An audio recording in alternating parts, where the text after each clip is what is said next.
we have been taught for I don't know how many years, no, you need as many buyers through the door as you can. You need 3 to 4 weeks to get as much activity as possible, and you need to maximize that exposure. Whereas now it's like, obviously something's resonating with the sellers because they're thinking that all of a sudden 3 or 4 buyers through is a better option. You're listening to Elevate, the official podcast of Elite Agent for real estate industry sales professionals, property managers and leaders. With thanks to our partner Connect Now, Elevate brings you the best tools, thinking and strategies to elevate your results. To download your written action guide from this podcast containing extra tips, links and shortcuts, visit eliteagentelevate.com. And for more information about how Connect Now can make moving easier on your clients, visit connectnow.com.au. Here is your host, Samantha McLean. Welcome to another episode of the Elevate podcast, where we delve into some of the most interesting minds in business and in real estate for the very best tips and strategies for you to implement to elevate your business. I'm Samantha McLean, editor of Elite Agent and host of this week's show. Joining me today is the newly appointed Managing Director at ReMax Australia. Welcome to the show, Joel Davern. Thank you very much, Sam. It's a privilege, I must say. So do they call you MD now, knowing that the old MD was MD? No, they don't. I've always kind of been JD. I'm MD 2.0. There's probably worse things that they've called me, but certainly right now, most people just call me Joel. Yeah, absolutely. Well, we'll stick with Joel for today. How about that? That sounds good. I'm happy with that. Awesome. So firstly, congratulations from all of us on your new role. Did you know it was coming? Firstly, I knew that something was in the air, definitely. With everything going on at the time, everyone was on high alert and there was a lot going on, and there was certainly something happening. In terms of our plans, we'd already had succession plan conversations for a number of years, and we knew that there was a number of things that we wanted to do in the future based on, MD's ideas around when he wanted to step back. But the announcement, when he did let me know, and then when we did eventually let the network know, it was probably sooner than we originally planned, which was for next year sometime. But I think COVID gave him, oddly enough, a lot of confidence in that his succession plan was strong. Well, it's interesting times to be stepping up into that big leadership role, into the highest office. And being an election year in the US, it sort of reminds me again of how when presidents are elected, their first speech is usually what they're going to do in the first 100 days of office. Have you had to think about your first 100 days in office? Yeah, I have. One of the first things I did after MD had the conversation with me around taking the role on was, I need to really figure out what should I be doing just to get organised and ready for this, because we had a bit of lead in time for it. So I really did think about it, and I wanted to think about the priorities that I had for, not just for the team in here and the network, but certainly for the new dynamics of the leadership team, because, that's just as important, setting the foundations for the new leadership team as well. Probably a couple of priorities that I had was, one, bedding down those dynamics of the new leadership team, making sure that we're all across our responsibilities and what we needed to do. 2, I wanted to make the role change as little of a distraction as possible, because at the end of the day, we're still going through a very sensitive and, for many, a stressful period of time. So their needs don't change just because my role changed, or MD's role changed, or Josh's role has changed. So, or Chris's, that doesn't change. The service of our clients had to be paramount throughout that. And also probably the final point was to start a process of reviewing our strategic plans for the company. Yeah, it's interesting times we find ourselves in, a bit like last year was the year of two halves. And I've been asking everyone on the podcast, how has COVID affected the business? So what have you seen, particularly within the ReMax network? What has stayed the same and what has changed? I think there's a lot that's changed, and old habits are trying to creep back in, and we're trying to stop that from happening. Some of the big things that I noticed is that from a presence perspective, our team in here were probably more present with our network than we ever have been, just through the technology. And that from a ReMax perspective, in terms of our perspective, I don't think we've ever felt as connected with our network as we do right now. which is a little bit odd to say considering we were in semi-lockdown in some cases, working from home and not able to see many people, and to feel that connectedness with the network was a little bit of a surprise, but certainly a pleasant surprise. The adaptive nature of humans and the resilience of our industry were some of the things that I really picked up on. One of the things I have to commend many of the other franchise leaders about is the cooperation between us all in sharing resources. I saw some terrific examples of leadership from some of the REI leaders, from the REIP as well, and from individuals within the network. Technology is obviously the go-to topic when it comes to COVID and how it's affected things. I saw a few different articles and things like that about different groups testing work from home arrangements and things like that. But to be perfectly honest, we made a number of changes a number of years ago. We knew we could work from home. We knew that wasn't going to be a problem. It wasn't about that. It was about tweaking that. How do we make that effective? And then how can we allow our clients, salespeople, property managers, business owners, and administrators, how can we give them the tools they need, the technological tools they need to continue doing what they need to do? And so I think what we'll see is certainly some changes in the client servicing space around potentially more virtual meetings and virtual inspections. I know that they're still happening. Every time I turn around and talk to a salesperson, they sold another property without the person going through it. That's made those transactions significantly more acceptable than they were in the past. It's interesting how probably, 12 months ago we were thinking there had to be physical inspection and, property managers couldn't do virtual inspection and things like that. There's a lot of stuff that COVID has now taught us that we once thought was not possible. Yeah. Also, one of the other things that I've noticed, and this is flowing through post restrictions easing here in Queensland anyways, and in some cases, some of the other states, but I'm seeing convenience for the seller is at the moment, in some cases, trumping service. An agent going, hey, I've got 3 or 4 buyers that I can take through your property right now to get it sold for you. We have been taught for I don't know how many years, no, you need as many buyers through the door as you can. You need 3 to 4 weeks to get as much activity as possible, and you need to maximize that exposure. Whereas now it's like, obviously something's resonating with the sellers because they're thinking that all of a sudden 3 or 4 buyers through is a better option. Not in every case, but certainly it's something I'm noticing more of anyways. You did just mention a little while ago that some people are just waiting for things to go back to normal. And I feel that too, but I also feel like you shouldn't waste a good crisis. Some of the things that come out of COVID have actually been good. What are the good things that you've observed? As mentioned, I think the resilience and the adaptability of our industry, we were so lucky to be able to keep trading. There were some industries that weren't. We have that luxury available to us. So yeah, sure, volumes were way down. There's no denying that, but we could still list property. We could still sell property. We could still conduct inspections, albeit virtually in some occasions. And, we could still promote ourselves through the social media channels with live videos or stories or however we choose to do it. I really do think the cooperation and across a number of the industry leaders was commendable. In terms of some of the other benefits from COVID, I'd like to think that the lessons learnt around communication and adding value with your communication to some of our, for want of a better word, future customers or contacts or prospects. There was some really good stuff that I noticed coming through there about real estate agents standing up in their communities and offering some advice around usually what people deem to be their largest investment, being their property. It's up to agents moving forward to maintain that leadership position because, particularly with a few of the regional newspapers now not publishing anymore, the time is now for agents to be a go-to news source.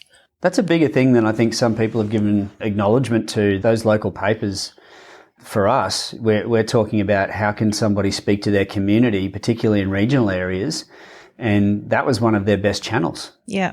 So they're going to have to think of creative and new ways to be able to deliver that assistance to the community. Yeah, absolutely. Start hanging out at the local council and work out what's going on in the DA. That's what I reckon. That's the best marketing. Maybe. Best marketing I can think of right now, because that's what those papers were good for, is letters to the editor about development in the local area. Oh, there was a lot of that for sure. Yeah. There was. There was also some of our officers in particular had a really strong presence in those local papers. Yeah. And so that all of a sudden gone very quickly. Okay, you need to rethink what you're going to dominate now in terms of that marketing space. Yeah. Fantastic opportunity though, I think. Agree.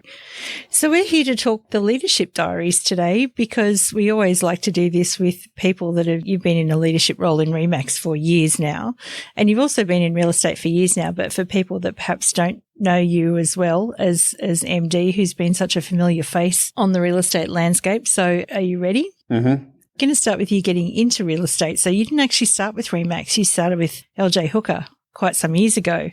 Correct. So did you choose real estate, or did real estate choose you? I chose real estate initially, and then realised that I was 23. I probably lacked the maturity to execute it well, but I stuck with it. And then the first year I was like, this is really hard. I don't know if I'm going to do this. And then the next year I was like, this is really hard and it's repetitive and I'm getting some traction, but it's difficult, but it's exciting. And then it moved into, I'm actually not bad at this. I'm actually getting used to this. I'm seeing some success. I'm having some wins.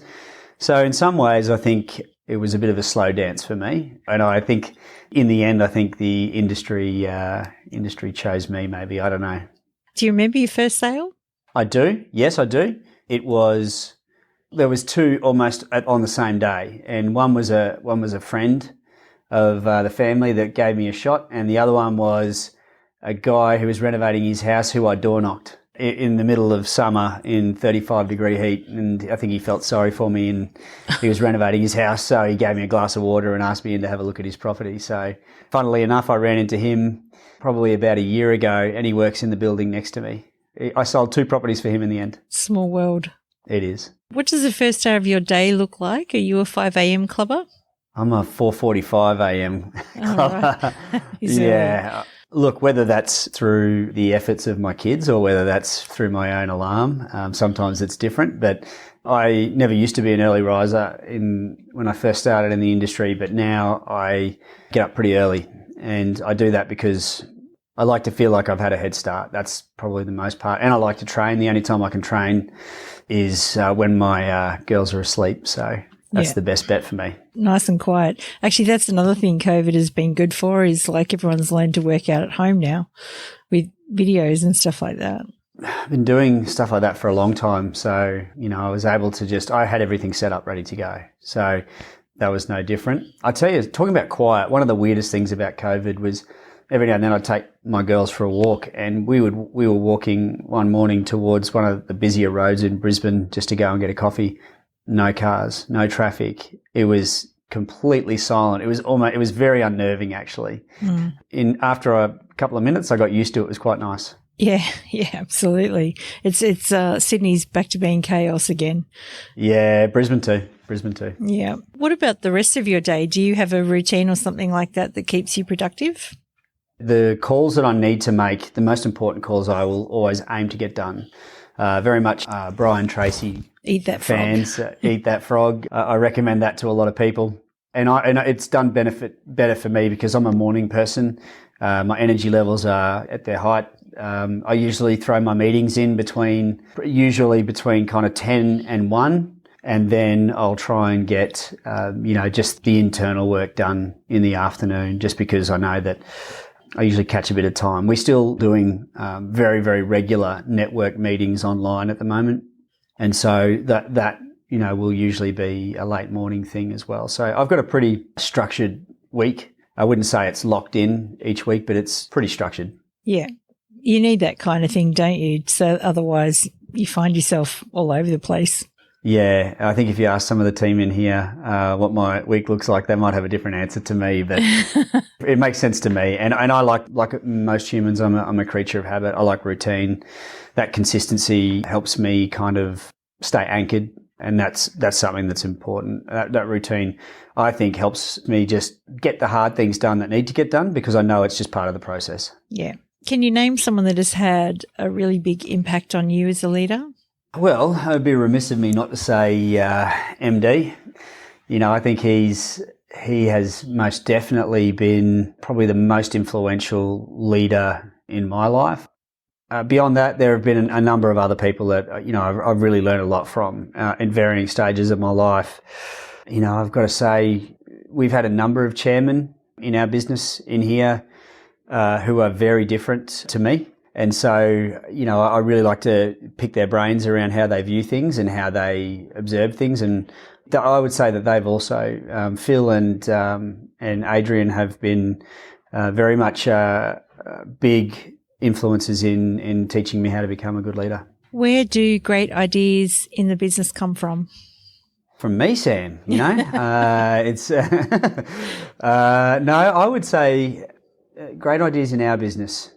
Sometimes you fall over them and sometimes you got to actively go out there and seek them. But one of the things I think we're generating our ideas from is human relationships with smart people.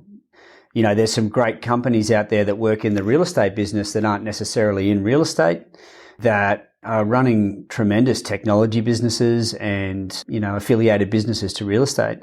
You don't have to look too far to find smart people that you can learn from. And as long as you're constantly curious and inquisitive, which we are, then that will eventually filter through, that culture filters through into your team. And every now and then our team just brings something to us that we just go, okay, that could work. Let's map it out, see what it looks like. And sometimes it becomes part of our business and sometimes it doesn't. But, I think our team in here, they're maturing as a franchise team as well. And, we've had a good core group of people in here for a number of years now. And that's actually made, I think, my transition a lot easier as well. We're 2 and a bit weeks in, so we're not that far in. We'll see how we go. But so far, things are going okay. It feels like it's been ages. I don't know whether that's how busy we've all been, but it does feel like that story came out ages ago. Yeah. He made the announcement, I think, on the 1st of June, and then that 4 weeks leading into it, it's pretty crazy. It has been a crazy 6 weeks. Yeah. But the last 6 weeks have been crazy. Yeah, for sure. What's your favourite question to ask someone in a job interview and what does it tell you about them? What's the hardest thing you've ever had to deal with in your life? Whether it's in business, career or whatever it happens to be, you usually find out a lot. I know a lot of people that have asked that question and they'll have that same response to you, Sam. But one of the big parts of a person's character I look for is resilience. And it is an underestimated quality in many cases. I think resilience is almost like you're the victim and you've got to deal with it, but it's really not. Resilience is I'm able to handle a lot of stuff, and sometimes it affects me, but I'm able to deal with it and process it and move forward. And I've found that a lot of successful people tend to have that trait, and oftentimes I think my career has been built on the back of just not giving up. Yeah, you described that when you were talking about your first couple of years in real estate, like you really need that. I think that describes everyone's first 3 years in real estate, really, doesn't it? Yeah, yeah. There's a rare few that sell heaps in their first year and you look at them and enviously, but but certainly I think you've got to go through some hard times to appreciate the good times. And I speak to successful agents all the time that are writing $1 million plus, and some of them are just horrendously under pressure. And you look at that and go, okay, well, you're earning over $1 million a year in terms of commission and you should be really happy. But, that's not necessarily how life works or business works. Yeah, I agree. I agree completely. How would you describe the culture of ReMax and what's the best way to help somebody new to the business understand that culture? Before I came to ReMax, I was under the impression that ReMax was a very much a competitive dog-eat-dog kind of group. And that was reinforced on many occasions by many people that, I was involved with in real estate in the early years, and also by MD when he worked at another franchise group as well. And ironically, some of the stuff that he was saying, I still have to combat today. I think probably one of the best things that we have in this group is that it is, in my experience, the community element of it in terms of this tribal kind of sharing of resources and ideas and concepts is very, very strong in this group. For whatever reason, that was here before MD and I came here, or Josh or Chris, obviously.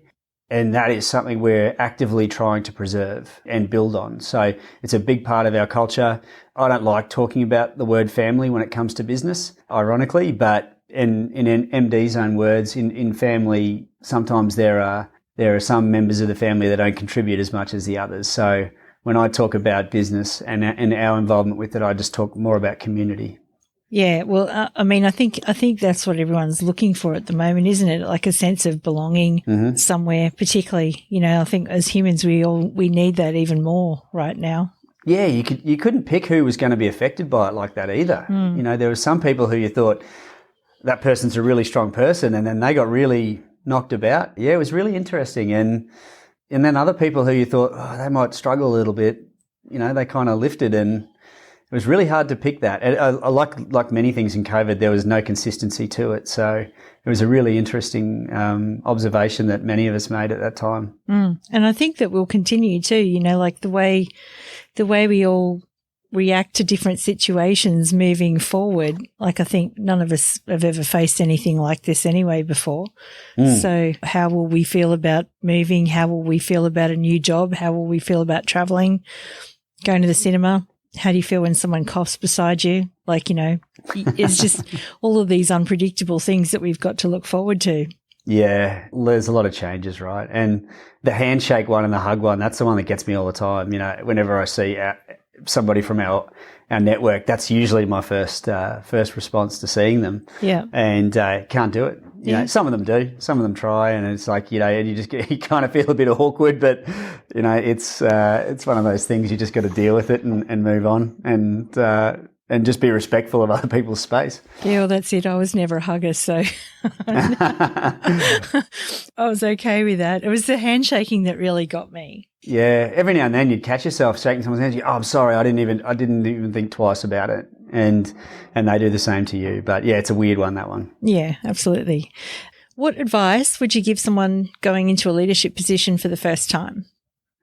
Well, there's a few things that I learnt first time round, and it was, I think, in many cases you can try and take on too much as a new leader and feel like you have this obligation to take on lots of stuff. And I think if I had to give someone advice on it, I would say, yes, there's going to be times where you do need to take on a lot, and the responsibility of being a leader in whatever capacity is a tremendous responsibility. But I would say that if you're new to a leadership role and you're not used to it, then I think you need to let it kind of sink in a little bit before you try and take on too much. I'll give you an example of that.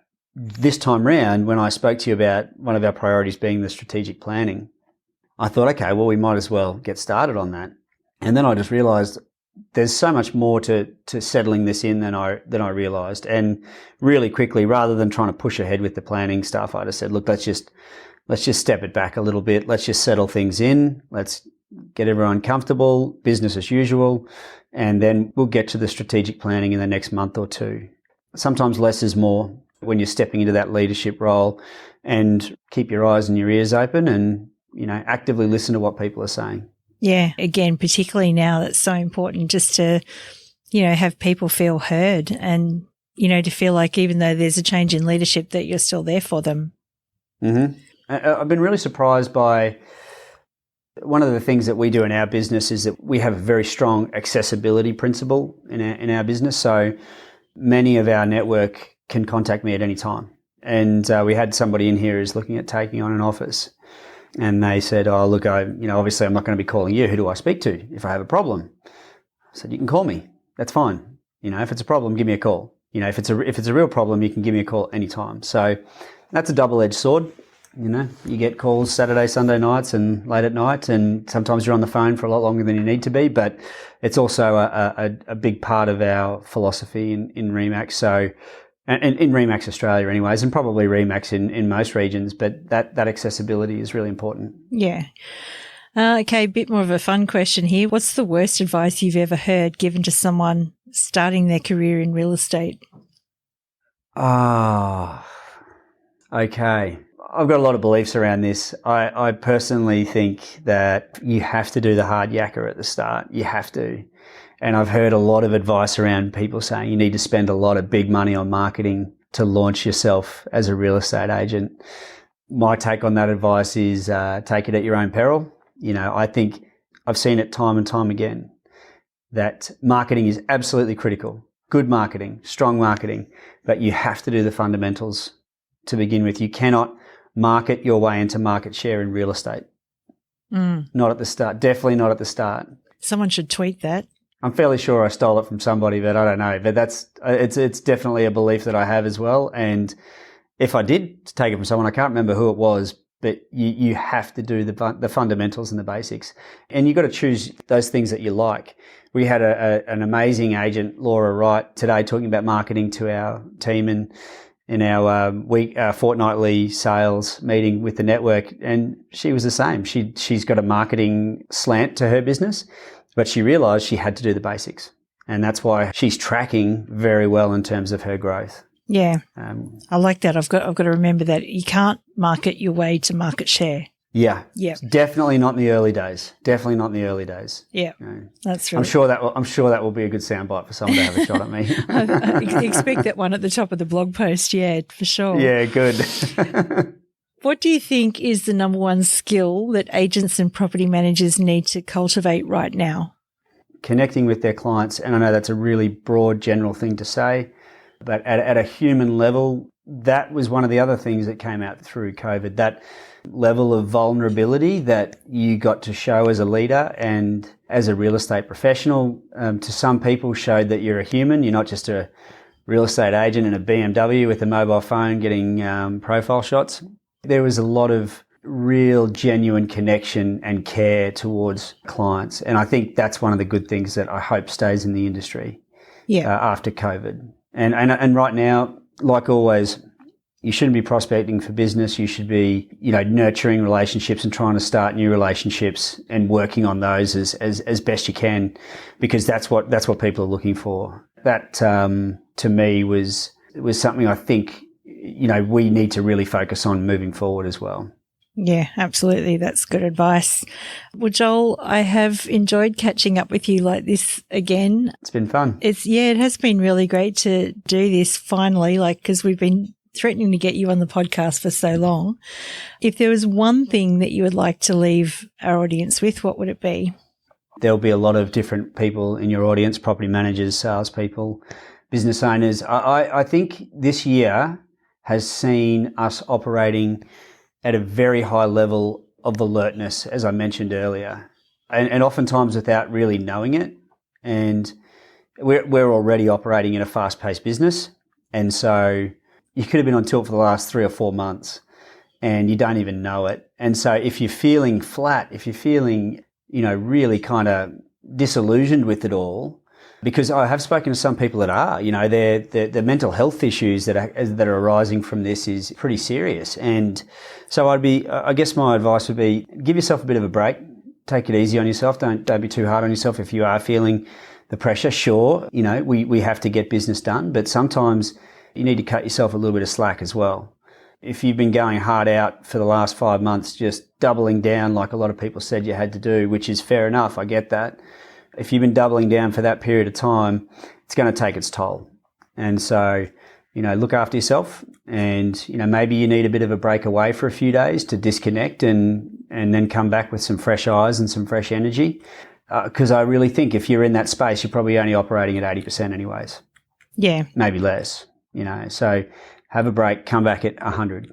It doesn't need to be a long break. It just needs to be something to help you refresh yourself a little bit so you can get into it and look after your clients. Yeah. It's interesting that one of the most productive things that you can do for yourself sometimes is have a bit of downtime. I am on the other side of that spectrum at the moment. I need a bit of a break, but I've got some time coming off, probably a week off in the next couple of months. So I will be enjoying that. I've personally experienced stepping out of my real estate business for 3 weeks once, and I came back a different agent. Yeah. I had better focus, better enthusiasm, and that worked wonders for me. So, yeah, just take care of yourself. That's all. Yeah, absolutely. Good advice, Joel Davern. Thank you so much. No problems. Hopefully you guys are staying safe down there in Sydney, and look forward to catching up face to face sometime soon. We hope you enjoyed this episode of Elevate, with thanks to connectnow.com.au. Don't forget to download your written action guide from this podcast containing extra tips, links and shortcuts. Visit eliteagentelevate.com.